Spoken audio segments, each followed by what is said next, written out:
Ассалаумағалейкум баршаға. Қайырлы күн. Бүгін газ елуіш автокөлік тормоз жайлы, әлден тежеуіші жайлы. Менде көптен бері тормоз нашар ұстағанда 3 қат жоқ. 4 рет басқаннан кейін, 3 рет басқаннан кейін бар. 5-шісінде ма ұстайды. Сол енді сол несін тапқан сияқтымын. Ол кейін қарай жіберіп қойды. Мына тормозда педаль қаттай болса 3-тен бірі басып отырсам жақсы тежеледі да, ұстап тұр бір басқанда. Соны енді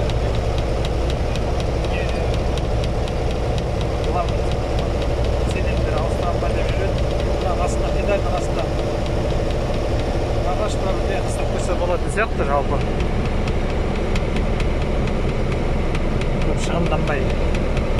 Яғни тағы да қазір мына полностью бәрін жіберіп қоятын болсам, қазір көрсетейін, ұстамайды. Екі рет, кейде 4-5 басқанда бар, әрең ұстайды. Ана жартылай емес, 3-тен бір жайлап басылып тұрса, ол бірден бір басқаны ұстап тұр да. Соны айта кетейін дегенім. Егер де сіздерде де сондай не болса, сөйтіп қарасаңыздар болады деп түсіріп жатқаным ғой енді. Бірінші бақылап қауіпсіз болсын, қарап алыңыздар енді. Бірақ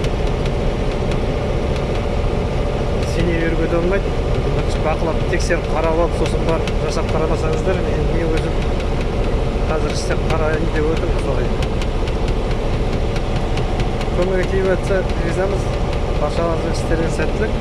Міне бір катчок жоқ,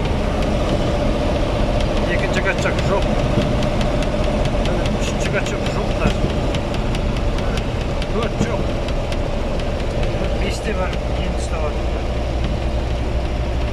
Алдай жартылай ұстап қойсам, жартылай емес, 3-тен бірі, даже 4-тен бірі күттей басылып тұрса,